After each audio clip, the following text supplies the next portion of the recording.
Have you ever sat down at the dinner table with a beautifully grilled piece of fish on your plate, seasoned just right with a touch of lemon and herbs, and wondered, is this really good for me? After all, is fish something most of us think of as healthy? And to be honest, that's often true. Fish is a lean protein, and many types are packed with omega-3 fatty acids, which are great for your heart and brain, especially as we get older. But here's something to think about.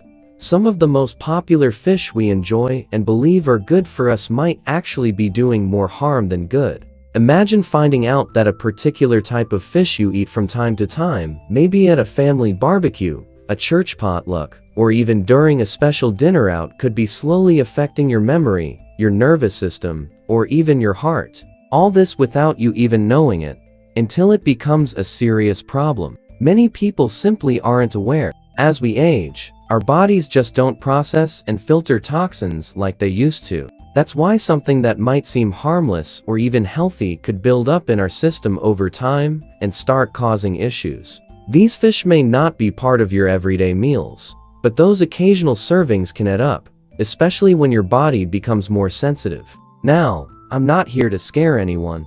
That's not the point. I simply want to share something important, especially if you're over 60, or if you care for someone who is. In today's video, we're going to talk about 6 kinds of fish that older adults should avoid. It's a message that could help protect your health for the long haul. I'd love to hear from you. Please share your thoughts in the comments.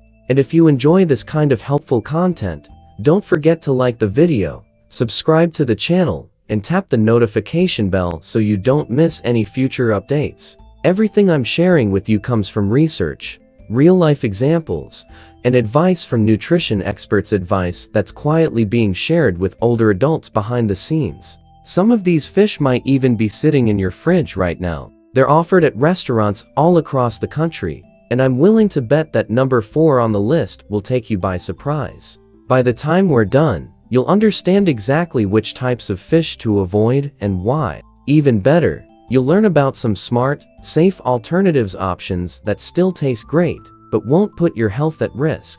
But before we dive in, I need to ask you something simple. If you're here because you're looking out for your own health or someone else's, just leave a quick comment below that says, "I'm here." That way, we know this message is reaching the people who need it most. We're here every day with tips to help older adults stay strong, informed, and live their best lives. Alright, are you ready? Let's begin with the first fish on our list. This one is often praised for how good it tastes, but it hides some serious risks for older adults. King mackerel. Picture this. Maybe your grandfather has always been the grill master of the family. Every Sunday, he's out on the patio flipping thick, juicy fillets of king mackerel on the grill. He swears by it, says it's great for your heart and your brain. And to be fair, fish can be a healthy choice when it's the right kind. But over time, you start noticing something. He seems more tired than usual. He forgets little things, names, appointments,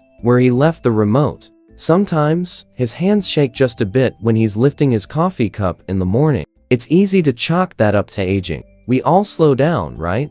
But what if that's not the whole story? What if the very fish he thought was helping him was actually making things worse? Here's what you need to know. King mackerel is one of the fish that contains very high levels of mercury. Mercury is a heavy metal, and when you're younger, your body is better at handling it. But as we get older, it's much harder for the body to get rid of it. That means mercury can slowly build up in your system without any warning signs until it starts messing with your brain, your mood, and even your physical health. Too much mercury, especially for someone over 60, can lead to real problems like memory loss, nerve damage, trouble with coordination, and even heart issues. Now, this is where things can get confusing. There's a fish called Atlantic mackerel, and it's much safer. It's lower in mercury and packed with nutrients, so it's actually a good choice for older adults. But king mackerel, that one's the risky kind, and not many people talk about it. So, if you've got some king mackerel in your freezer, or if it's something you often pick up at the seafood counter, this might be a good time to think about switching to something safer. That doesn't mean giving up fish altogether, not at all. There are plenty of wonderful choices that are both delicious and gentle on the body. Instead of king mackerel, try wild-caught salmon or sardines. They're full of omega-3s, low in mercury, and they're excellent for your brain and heart. Choosing these kinds of fish means making a smarter, healthier decision that helps you feel your best now and in the future. At this stage of life, the food we eat isn't just about taste, it's about protecting your health, one meal at a time. But mercury isn't the only thing we need to watch out for. Some fish can put stress on your immune system and make you more vulnerable, especially during times when you need to stay strong. Let's move on to the second fish older adults should avoid: tilefish. Tilefish is a tricky one. The reason? You might not even know you're eating it. Picture yourself dining at a nice restaurant, maybe it's a birthday celebration, an anniversary, or just a lovely evening out. You're handed a menu, and there it is: white fish, or catch of the day, prepared with a light lemon butter sauce. It sounds healthy. It looks innocent. But what they often don't tell you is that the fish on your plate could be tilefish. And for people over 60, that's a real cause for concern. Let me explain why. Tilefish, especially those caught in the Gulf of Mexico, have some of the highest mercury levels of any fish out there, even more than king mackerel. That's no small thing. For older adults, it's not just a worry, it's a real health risk. Mercury isn't just something you hear about in documentaries. It's a real threat. When it builds up in your body, it can start to affect your brain, your memory, your mood, even your ability to think clearly. Over time, it can cause symptoms like numbness, confusion, forgetfulness, and in some cases, changes that resemble dementia. What makes this even more alarming is how tilefish is often marketed. It's not the type of fish you'll find in the frozen section with the bright red discount sticker. No, it usually shows up at the fancy places on the white tablecloth, next to a glass of wine, with a high price tag and a fancy name. But just because it costs more, doesn't mean it's better for you. In this case, it's actually the opposite. That's why when you're dining out, especially if you're ordering seafood, it's a good idea to ask what kind of fish is being served. Don't be shy. You have every right to know what's on your plate. If it turns out to be tilefish, it's perfectly okay to say no thank you and ask for something safer. There are better options out there, fish like cod or haddock. Both are easy on the digestive system and have much lower levels of mercury. Choosing those instead of tilefish is a small change that can really help protect your health, especially your brain. Let's move on to the third fish on the list: swordfish. Swordfish carries a certain image, doesn't it? It's not something we usually eat on a regular Tuesday night. It shows up at fancy dinners, on cruises, or at upscale restaurants during special occasions. Maybe you've heard someone say, "Going to treat myself today, I'll have the swordfish." It sounds like a luxury, like something rich and flavorful. And yes, it may be delicious, but beneath that appealing taste, there's a hidden danger. You see, swordfish are some of the biggest and longest living predators in the ocean. That means they spend years at the top of the food chain, slowly collecting mercury and other toxins from everything they eat. By the time a swordfish fillet ends up on your plate, it's often carrying a very high level of mercury. And unfortunately, mercury doesn't just pass through your system and disappear, especially not as we age. With slower metabolisms and more sensitive organs, older adults tend to hold on to those toxins longer. The result? More stress on your kidneys, your brain, your nervous system. That means a higher chance of nerve issues, memory problems, tremors, and overall cognitive decline. If you or someone you care about already has any kidney problems, high blood pressure, or concerns about memory or coordination, swordfish could make those issues worse. Now, some people believe that cooking swordfish really well, grilling it thoroughly, or baking it gets rid of the danger. But that's a myth. Cooking can't remove mercury. Neither can seasoning. No matter how it's prepared, raw, baked, or grilled, if it's swordfish, the mercury is still there. So what can you choose instead? If you enjoy a bold, hearty fish with a rich flavor, there are other options that are much kinder to the body. Trout, especially rainbow trout, is a wonderful alternative. So is pollock. They're both mild, flaky, easy to cook, and best of all, they have very low mercury levels. They're full of healthy fats too, and are much easier on the body systems. It's all about making better choices, ones that keep the flavor you love, but skip the risks you don't need. And now, we come to the fourth fish on our list, one that might just surprise you: high mercury tuna, especially the kind known as big eye tuna. You might be thinking, really? Tuna? It's true. These days, sushi nights and seared tuna steaks aren't just for the younger crowd. More and more older adults are enjoying them, too, sometimes for the taste, sometimes for the experience of dining with friends or family. It's become a fun, social outing. But here's the thing: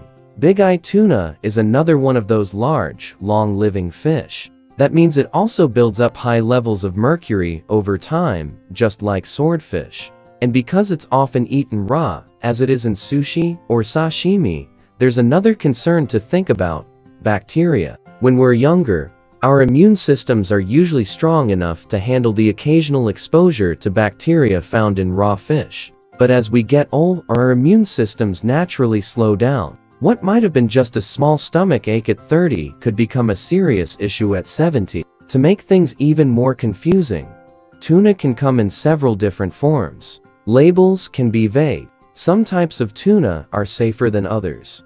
Big eye tuna, along with albacore, tend to have the highest levels of mercury. These are the ones used in premium sushi rolls or served as thick, seared steaks. On the other hand, skipjack tuna, often labeled as light tuna in canned versions, is much safer. It contains less mercury and is a smarter option if you still enjoy tuna in your meals. Choosing the right kind of tuna can make a big difference. It's a small change that supports your brain, your nervous system, and your overall well-being without giving up the flavor you enjoy. Now, let's shift our focus a bit. The next fish we're going to talk about is one you'll likely recognize. It's not just a common item at the grocery store. It's incredibly popular all around the world. But what many people don't realize is that this fish is often raised in conditions that can be questionable and even harmful, especially for older adults. We're talking about farmed salmon. This might be something you've eaten recently,